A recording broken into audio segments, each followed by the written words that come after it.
bats. We're talking bats, but don't be scared. Bats help us in more ways than you know.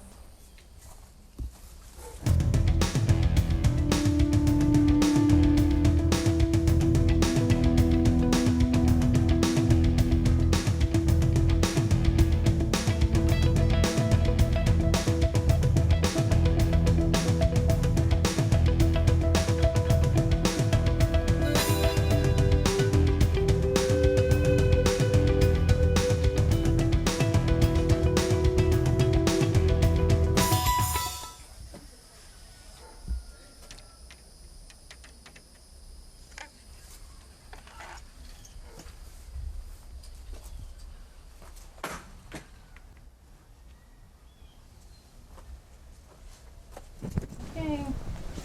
Watch your step there. Got it.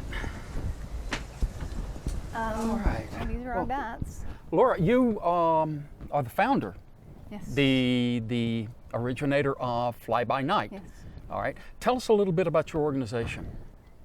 We're a nonprofit conservation organization focused entirely on the conservation of native bats, specifically urban bats we work with primarily, but pretty much anything and everything to do with bats. If you need help with bats, you want a bat house, you found a bat, something like that, you can call us and we'll do what we can to help you out. We do species diversity surveys, put up bat houses, kick bats out of structures, do rescues, do education programs.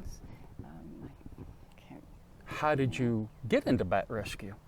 Well, first time I ever saw a bat was when I was in college, and at UCF, and the professor gave me a bat that needed to be rescued. Mm-hmm. Actually, and I had worked for veterinarians in the past, so I had a little experience doing some rehab, and I said, hey, can I take it home and see if it does well? And he let me do that, which he should have never done because none of us. Now you're hooked. Yeah. Okay. Mm-hmm. But thankfully he did, because my experience watching that one little bat, which did quite well, and we took him out and released him, ironically, in Ocala, and now I've learned that bats have a good homing instinct, and he probably flew back to UCF, right back to here. Okay. Poor guy, but that was kind of how I started. And from that point on, it's just been a bat focus. Okay. You mentioned urban bats. Okay, Yeah. explain, if you would, the difference between urban bat, or I'm going to throw it out, suburban bat, wild bat in the trees, whatever, like a little bit more along that line. Urban, when I think of urban bats are really bats in buildings. Okay. Not so much bats you're just going to find in your neighborhood, because there are a lot of tree bats that technically kind of live in urban areas, but it's more bats and people. I've got bats in my house, or I want bats in a bat house. Bats that use even abandoned structures, things like that. It seems like all of the bats that we work the most with are more in buildings than the forest bats. Forest bats are the ones that are solitary, that live in trees. You don't see them very often. Don't need to be rescued. Don't necessarily need all the time our help or another place to live, although they are losing their habitat. Cave bats can be urban bats. It's complicated. There's nothing about bats that's simple, as a matter of fact. With so many of them, I mean, there's not ever one, this is it, this is the way it is, and it covers everybody, But urban bats are the ones that people need help with or want to help, because they're right here, they're right where we are. Let's say a bat under the eaves or gets into the roof, whatever like that. Yeah. Is an urban bat also one that goes to a bat house that's been set up for? Yes, as a matter of fact, bat houses are used most successfully by urban bats, because these guys have adapted to using man-made structures, and they're much more likely to use a bat house. The tree bats are not going to use them. Tree bats are living in foliage or underneath dead bark and things like that, and they have no interest in living in a crevice type thing. But bats that live in buildings, you can put up a bat house. They live in the bat house, then they're structure they're safe. used to. It's a structure that they're. As a matter of fact, if you put a bat house on a tree trunk, often it will take a long time for it to become occupied, and it's because trees are not really in their search image. They're looking for a structure. Okay. Maybe you have lived in your neighbor's house or something like that. Right. So they're looking for something that's kind of like that, and put up a bat house. If you put up a good design and you put it up in the right place, the bats will move in, and then those bats are somewhere where they're kind of safe. They're not in your house or your neighbor's house or some, someplace where they might not be wanted. And bat houses are a really great management tool. really good conservation tool, you Okay. know, and needed. Bats wanted conservation tools being a thing. Tell us about the value of bats, okay, especially insect control for one thing. I look at it and say, okay, every mosquito a bat eats is one that's not going to bite me. That is true. And not only mosquitoes, but a lot of agricultural pests, Mm-hmm. a lot of moths, you know, corn earworm moths, cotton bollworm moths, that, you know, that kind of really significant agricultural pests, saving farmers significant amounts of money that they don't have to spray so much because the bats are eating the pests before they're ever. Oh, that you know, saves on a pest. pesticide going into the ground, Right, into the you water know, too, so that's it saves us good. a great deal of money. And as a matter of fact, there was some research done very recently that quantified exactly how much a bat is worth, and I don't remember specifically, but it was phenomenal. Yeah. I mean, really, they save us, you know, millions of dollars, you know, a year. Maybe even more than that, you know, because each bat can eat, depending on the time of year, between a half and its full weight in insects each night. So say, I don't know how much you weigh, but Too much, okay. if you sat down and ate your own, you know, that's a lot of food. Yeah. And even if a bat only weighs, say you've got an 8-gram bat, you've got a bat house that's got 800 or 1,000 of them, that's a significant number of mosquitoes, moths, midges, beetles, It things is. like that are not necessarily doing us a favor, so they really help that Well, way. for goodness sake, why didn't everybody have bat houses out? People are squeamish about bats, you know, and bat houses. The other thing about, you know, bats eat the insects, and then they you know, their Well, waste. they do. The Yeah, guano is they're- excellent fertilizer. They even mine it. some Yes, they places, do. you know. Caves So and- the bat house is great. You got insect control and you got fertilizer. You know, great. As a matter of fact, we just put up a bat house yesterday for a guy who does organic gardening. Okay. He put it up, you know, and that's what he's hoping for: fertilizer and insect control. You know, and they do work if you've got a good design and you put it up in the right place. It's just a matter of patience. You know. Okay, well, I can say I'm going to have to move my bat house now because I've got it attached to a tree. At least I put it on the Oh. south side of the tree, okay? Yeah. So, Well, take it off the tree, put it on a pole. okay, I can handle that. Yeah, then. there's a lot of science. I actually did my master's thesis on bat houses, Okay. researching bat houses in Florida. Well, you're going to be showing us some bat houses and that type of thing. I mean, we're going to watch bats as they exit the bat houses Right. today and, you know, fly out to start their harvesting Yeah. of the insect world, everything along that line. How many bats normally rescue do you get in a season's time, season being one winter to the next winter? It can vary anywhere from 10 to hundreds. It really depends kind of on what particular situation is going on. Sometimes if there's something like we had a situation a couple of years ago where fire ants got into a roost where there were some bats. And it was during maternity season, and the adults split and the pups, you know, began to fall out, and people rescued them and brought them to us. And I mean, you know, we were just full to here with young bats, pups. Some years I don't get so many calls, you know, Right. a few Which is a calls good here, a thing. few calls there. Okay. But the heavy time is summer. That's Yeah. maternity season, and that's when people find the pups that have fallen out of their roost, or, you know, just learning how to fly. They've done something, gone the wrong way, they'll turn left instead of right. You know, they ended up in the wrong place. That's when we get most of our bats. And right now I've got 4 or 5 down there, and you know, not too many, but I expect it to pick up here pretty soon. Usually it's the last week of May through about the 3rd week of June. Okay, in when other I words, the get a pups lot of aren't calls. quite mature enough to take care of themselves and they're exploring a little bit, that type of thing? Yeah, some of them. Some of them are just clumsy pups that have Okay. that fell. We got a little yellow bat pup that I'll show you that came in earlier today, that somebody found below a palm tree, and I think there was some trimming and some landscaping going on, and those yellow bats roost under palm fronds, about the same color. So you know, things get shook up, and then the little guy, you know, gets Yeah. knocked on the ground. Sometimes the mother will be found on the ground with pups. The solitary, the tree bats will do that. The colonial bats, the bats in buildings we were talking about, they would never carry their pups, you know, or rarely. Right. So you're not going to find that kind of situation. But, you know, we get quite a variety. And here in Florida, we've got several species. So we've got, you know, Name the something different species on in Florida, the native species for us. Name them all, and I'd have to Oh, think okay. of that. Well, But we've let's center it down to say in the area of our audience here in Central Well, Florida. you're going to most likely common you're ones. going to see freetails, Okay. evening bats, southeastern myotis. If you're lucky, you might see Raffinus big-eared bat, unmistakable, really, really huge ears. They're kind of timid around people, but they like abandoned structures, old trailer in the woods, you know, something like that.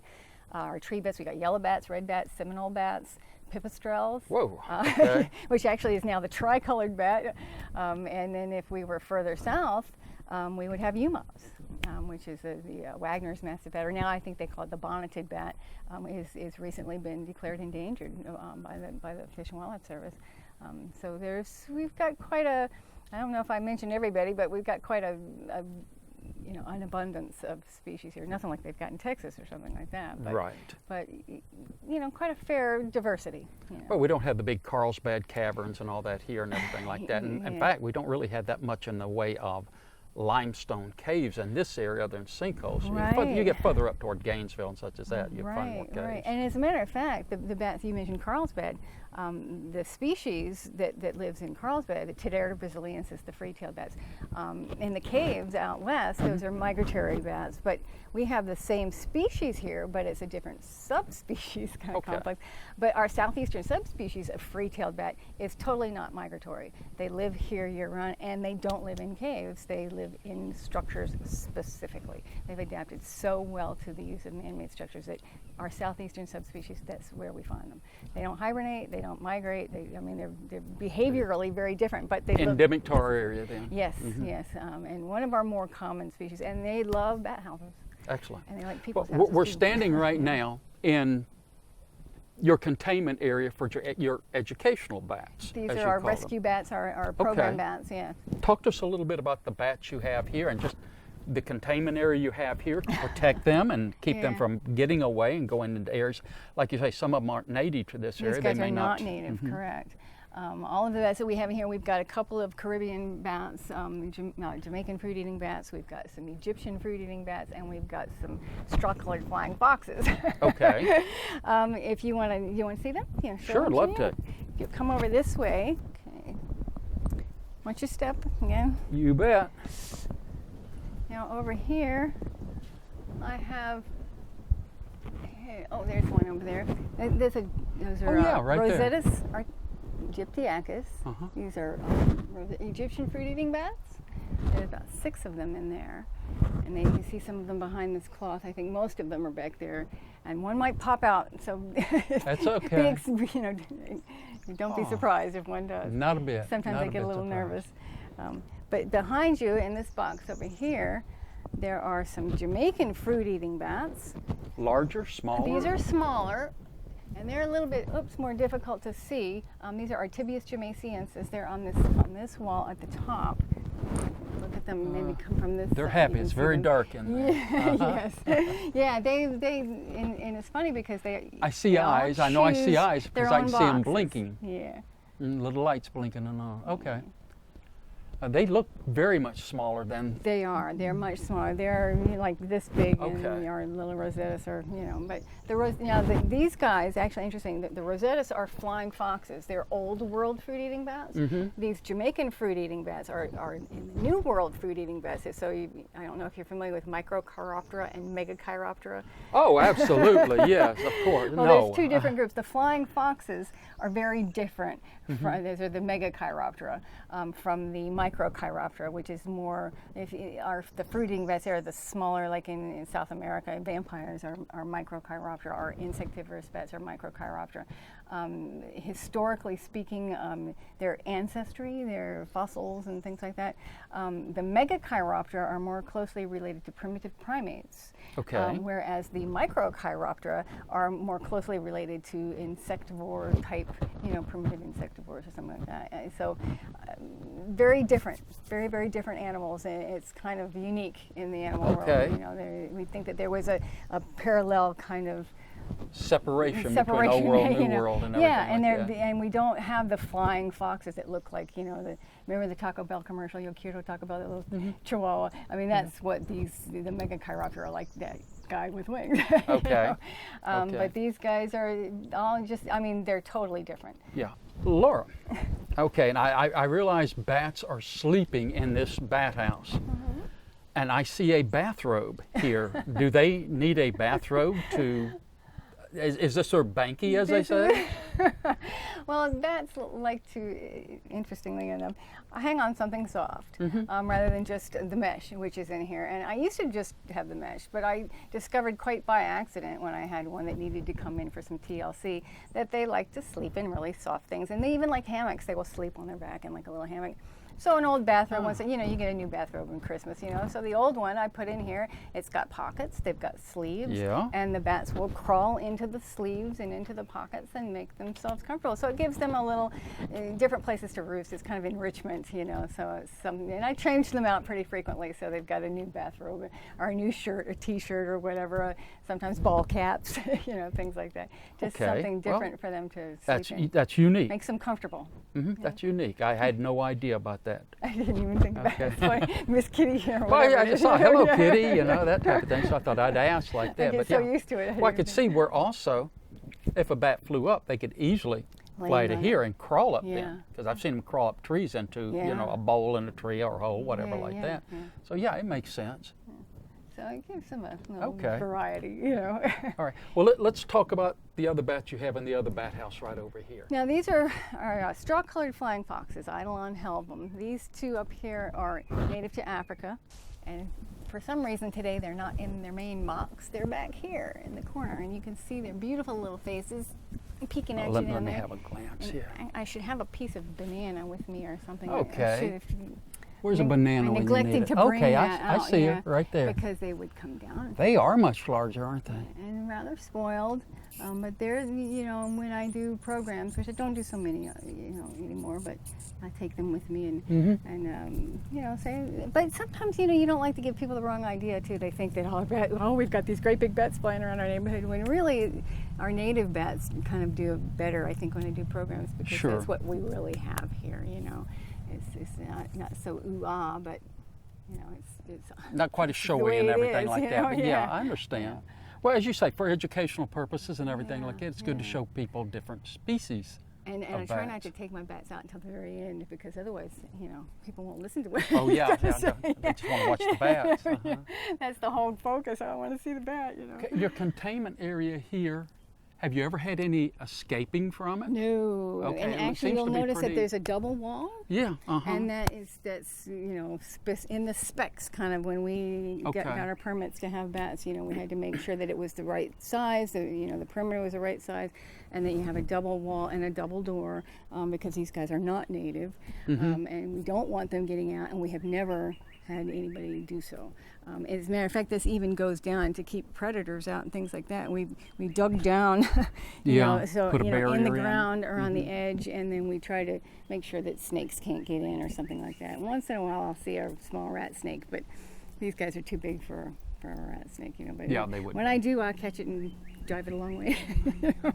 Let it go someplace else. You got to conserve them. Yeah. Saw a beautiful black snake before you got here, actually. Well, Laura, you've taken the time to show us and our audience your containment house here and the bats that you have in here for educational purposes, non-native bats. All very interesting. They're little bat houses, and, you know, some information about them. Talking about, as you said, urban bats, okay, and you mentioned bat houses. Why don't we take a moment and you walk us down and show us how you build bat houses, and where some of your just tell us about where some of your bat houses have gone, and show us some of the bat houses you have up on poles, so I can get an idea what I need to do with mine. Yes. Okay. Well, sure. Well, let's go out here and I'll show you some bat houses that we've been building. We're here at your fly-by-night manufacturing facility. Okay. Fancy, yes. And you have some industrial-sized bat houses here, especially compared to the little one I have in my backyard. Tell us a little bit about your bat houses here, what you build them, how they work, everything about a bat house. Well, our bat houses are the product of a lot of research. Actually, we've come to to learn from our research what size works best, what colors work best, the orientation, the height above ground, and stuff like that. With the help of Bat Conservation International, of course, I have to mention them. They've supported us a lot over the years, and these are based on a BCI design, but they're a little bit different, really based, and the difference is based on our research here in Florida, on what we know Florida bats like. They've got two designs. We have a small bat house and a large bat house. The large one comes on a pole, and this one seems to be the most popular and work the best. It's occupied faster. It'll hold more bats. Got a better thermal profile because of the size. It's got multiple chambers. In your generic bat house should always have 3 or more chambers. You want to have a 3/4 inch spacing so the bats can get in nice and easy and tight, but that you're not going to have mud daubers and things like that. You want to exclude some things at the same time. Should be nice and rough, the surface, so that they can climb up easy. You want to have a landing pad. You can see the landing pad on here. Ventilation. There's ventilation on the top of this one, and on the other side too. There's ventilation there. We've got ventilation below this metal roof.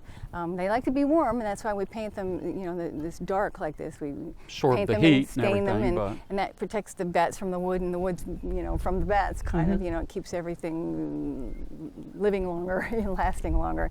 But in general, the big bat house, ours will, according to the formula, hold about 1,200 bats. 1,200. I think more likely it's usually about between 800 and 1,000 is what our general population. And usually here in Florida we have free-tailed bats or southeastern myotis or evening bats living in them. Sometimes they'll live together.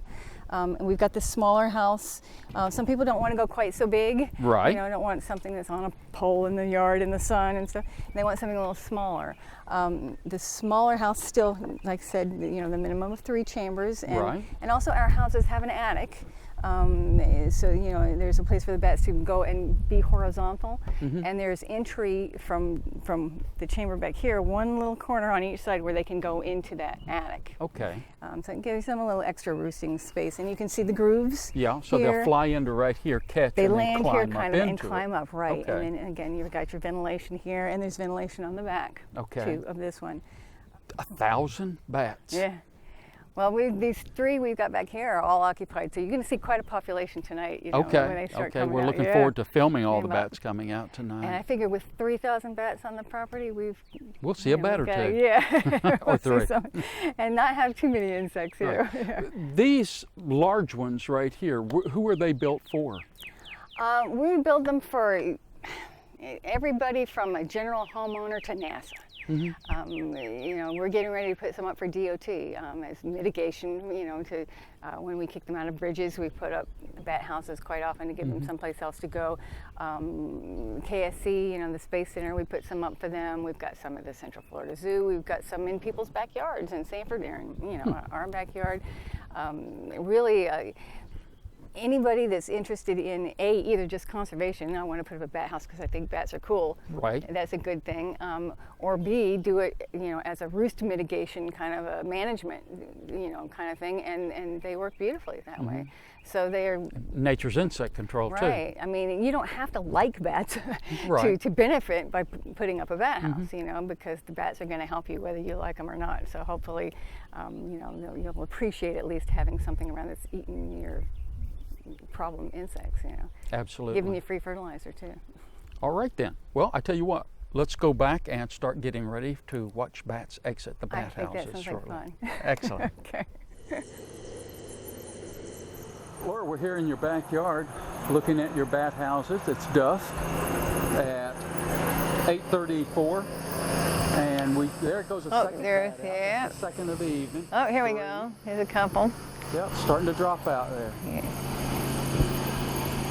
And they're coming out, and usually the first thing they do is they go get some water. Right. There's a bird, a late bird. Okay. They go and get something to drink, and they feed on the insects. And we'll see them flying around the tree line. They fly over the lake, forage over the lake quite a lot. And depending on the insect populations, sometimes they're around here a lot. And sometimes when the insects are a little more sparse, they go find them. They'll all go out and split. Predators. Yes. Yeah, But they do a good job. I don't know if you've noticed, but we haven't had many mosquitoes. I mean, I'm not going to say it's zero, but I haven't seen any, at least tonight. won't bother me. They do a good, you know, I don't know if you can say the mosquitoes no, but they're not around, you know, they're eating them. There's another one dropped down. They will eat how much? Their body weight? They can eat half to their full body weight. And when, like this time of year, when they're reproductively active and they need to lactate and they've got pups and they're going to have pups, they're eating more. Yeah, and you'll see them, and they're in and out all night long. So you'll see them, they'll fly around, they'll start coming back. Pups, they'll be coming back in. Yeah, and even when they don't have, I mean, it's amazing. You know, people think they leave at night and then they come back in the morning, but they leave at night and they come back and they're in and out and in and out all night long. Yeah, and they're quite active, you know, at their roost throughout the evening, you know, throughout the night. Nighttime is their daytime. Right. For us. I mean, so you know, right. They're at work. And they're chirping and chattering like this all the time. You know, during the day, at night, I don't know when they sleep. You know, but they've got to be crowded. You know, I imagine if I was, you know, they're the size of your thumb. They pack in there like little sardines in a can. I think it must feel so good to drop out of there at night, cool off, stretch your wings. You know, get something to get warm up during the day. Oh yeah, you know, we monitor temperature in bat houses and things like that. But once the house is occupied, it's largely the temperature of a bat. You know. Right. Here we go. Yeah.